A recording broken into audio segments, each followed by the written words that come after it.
السلام علیکم ورحمۃ اللہ وبرکاتہ۔ الحمد للہ خالق الوجود من العدم وجاعل النور من الظلم ومخرج الصبر من الألم، أنشكره على المصائب كما نشكره على النعم، ونصلي على رسوله الأكرم، أما بعد، قال الله تعالى في القرآن المجيد: يا أيها الذين آمنوا اتقوا الله حق تقاته، وقال النبي صلى الله عليه وسلم: سبعة يظلهم الله في ظله يوم لا ظل إلا ظله، شاب نشأ في عبادة ربه۔ معزز سامعین کرام، ان مفتیان کرام اور علماء کرام اور علمی شخصیات کے درمیان مجھ ابتدائی طالب علم کو مدعو کرنا اسی طرح ہے۔ میں اس مفتیان کرام اور علمی شخصیات کے درمیان اسی طرح انکلوڈ ہو گیا ہوں جیسے آلو کی بریانی میں چکن کا پیس آ جاتا ہے۔ میرے استاد محترم فضیلت الشیخ عبدالرحیم نصر اللہ فضل اللہ کو اللہ برکتوں سے نوازے، انہوں نے میری حوصلہ افزائی کے لیے آپ کے سامنے چند گزارشات کرنے کا موقع دیا۔ آپ کے سامنے کچھ لمبی چوڑی گفتگو نہیں، انشاءاللہ 15 سے 20 منٹ کی گفتگو۔ میرا موضوع تقوی پر تھا، مگر یہاں پر ہمارے نوجوان حضرات، ینگسٹر، ٹین ایجرز کو دیکھ کر، میری ہم عمر نوجوانوں کو دیکھ کر موضوع تھوڑا چینج ہو گیا۔ دیکھیں ناظرین، اللہ رب العالمین قرآن مجید میں سورہ روم کی آیت نمبر 53 میں ارشاد فرماتا ہے: اللہ الذی خلقکم من ضعف ثم جعل من بعد ضعف قوة ثم جعل من بعد قوة ضعفا وشیبا۔ اللہ تعالیٰ نے قرآن مجید میں اس آیت کے اندر انسانی خلقت کے، انسانی زندگی کے 3 مراحل، 3 اسٹیپس ذکر کیے۔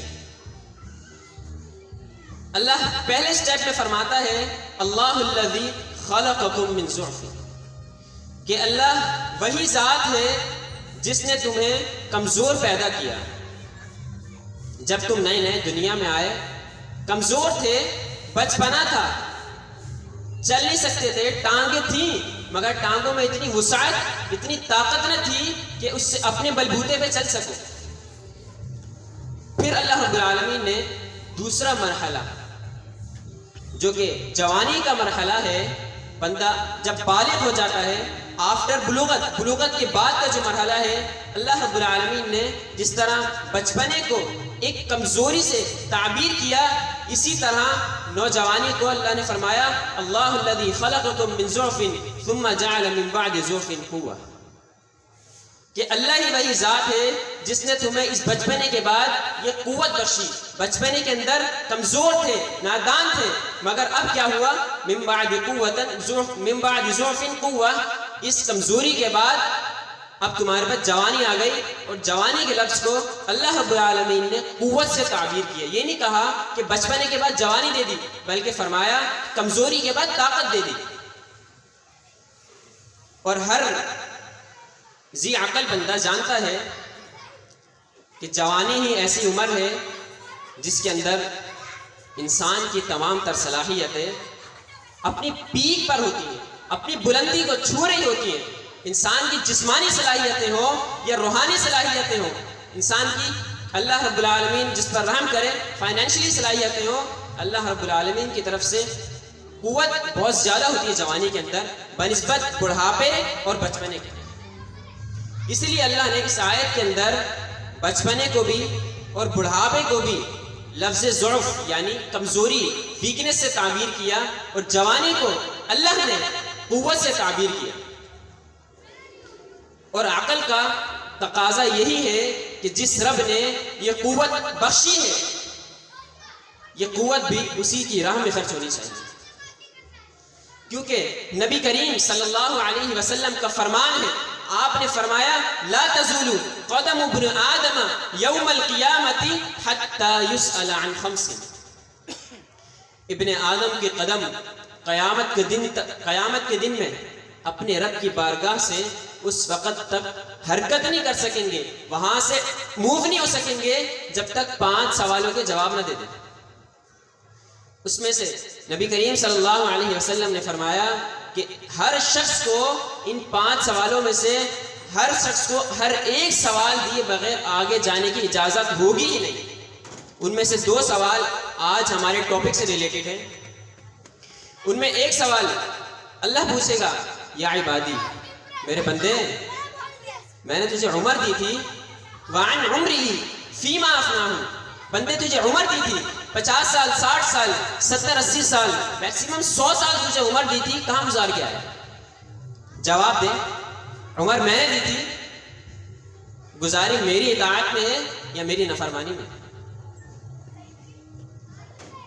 اب انسانی عمر کے اندر بچپنا بھی آ گیا، جوانی بھی آ گئی، بڑھاپا بھی آ گیا، مگر اب حیرانگی کی بات یہ ہے اللہ رب العالمین جوانی کے بارے میں الگ سے سوال کر رہے ہیں، وعن شبابہ فیما ابلاہ، بندے جوانی دی تھی کہاں گزار کے آیا ہے؟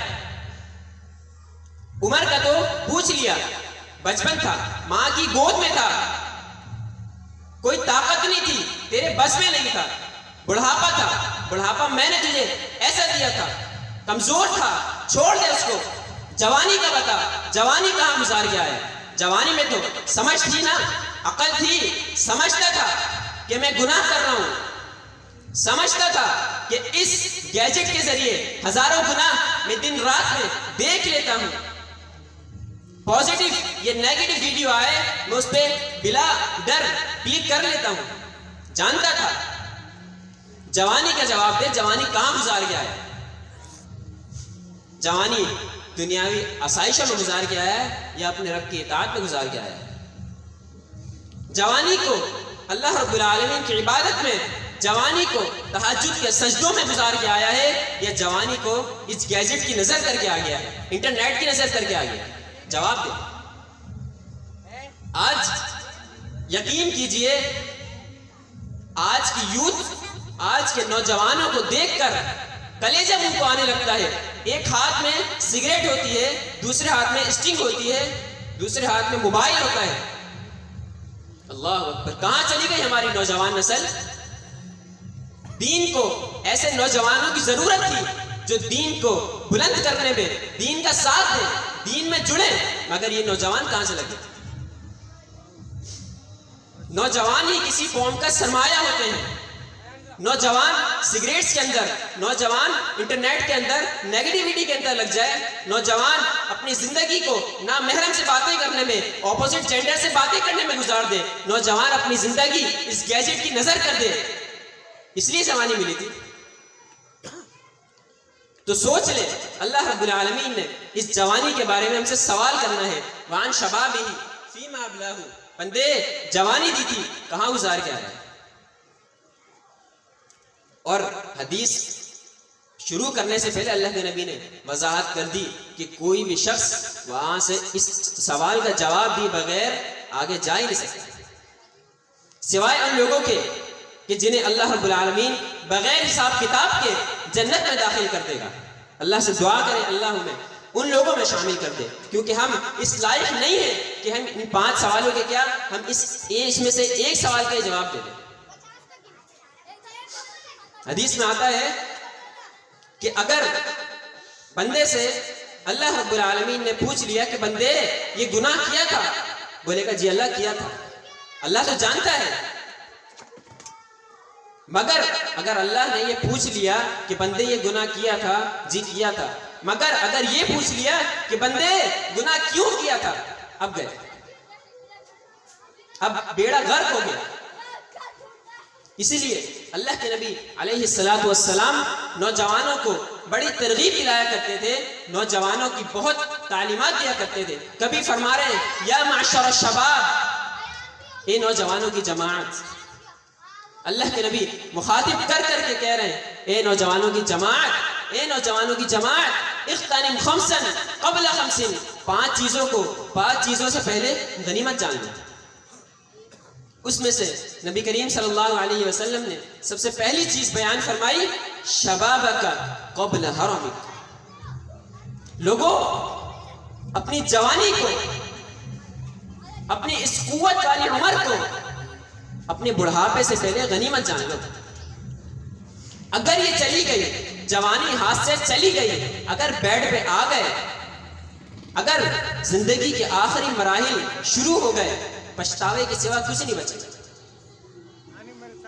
نوجوان کیسا ہوتا ہے؟ نوجوان حضرت اسماعیل علیہ السلام جیسا ہوتا ہے کہ جب ابھی جوانی کی عمر کو شروع کرنے لگے ہیں، جوانی کے پیریڈ میں فرسٹ سٹیپ رکھا ہے، اللہ نے امتحان لے لیا، ان کے والد کو خواب دکھا دیا کہ آپ اپنے بیٹے کو ذبح کریں۔ والد صاحب پوچھتے ہیں بیٹا انی ارا فی المنام انی اذبحک فانظر ماذا ترى۔ اللہ، بیٹے میں نے دیکھا ہے کہ خواب میں تجھے ذبح کر رہا ہوں، بتا تو کیا کہتا ہے۔ اس نوجوان سے آپ سبق لیجئے، اس نوجوان سے سیکھیے کہ نوجوانی کیسی ہوتی ہے۔ حضرت اسماعیل علیہ السلام سے سیکھیے، کیا کہتے ہیں یا ابتی، اے میرے ابا جان، افعل ما تؤمر، کر گزریے آپ کو جو حکم دیا گیا ہے۔ اگر اس سینچری کے اس دور حاضر کی طرح کوئی نوجوان ہوتا، کہتا اللہ کیا میرا ابا کیا ہو گیا ہے، ابھی تو میں نے دنیا ہی نہیں دیکھی، ابھی تو میں نے دیکھا ہی کیا ہے، ابھی تو میٹرک پاس نہیں ہوا ہے میرا۔ لیکن جوان اسے کہتے ہیں جو کہہ رہا ہے یا ابتی افعل ما تؤمر، ابا جو اللہ نے حکم دیا گیا ہے کر گزریے اس کو، ستجدنی انشاءاللہ من الصابرین، انشاءاللہ آپ مجھے صبر کرنے والوں میں سے پائیں گے۔ ایسا ہوتا ہے نوجوان۔ کیا ایسا ہوتا ہے نوجوان جو آج یہ امت فیس کر رہی ہے؟ تو نوجوانوں کو آخری چند نصیحتیں یہ کروں گا کہ خدا را اپنی جوانی کو ضائع نہ ہونے دیجئے، اپنی جوانی سے فائدہ اٹھا لیجئے۔ اگر یہ چلی گئی پچھتاوے کے سوا کچھ نہیں بچے گا، پچھتاوے کے سوا کچھ نہیں بچے گا۔ اگر یہ چلی گئی رکوع سے نماز نہ پڑھ سکو گے، اگر یہ چلی گئی ہو سکتا ہے کرسی پہ نماز پڑھنی پڑ جائے، ہو سکتا ہے رات کو نیند کی گولیاں کھا کے سو، تہجد میں نہ اٹھ سکو، تہجد جتنی پڑھ سکتے ہو پڑھ لو جوانی کے اندر۔ اگر چلی گئی پچھتاوے کے سوا کچھ نہیں بچے گا۔ اللہ رب العالمین ہمارے نوجوانوں کو پروڈکٹیو نوجوان بنا دے، ہمارے نوجوانوں کو دین کے کام کے لیے چن لے، اللہ ہم سے دین کا کام لے لے۔ وآخر دعوانا ان الحمد للہ رب العالمین۔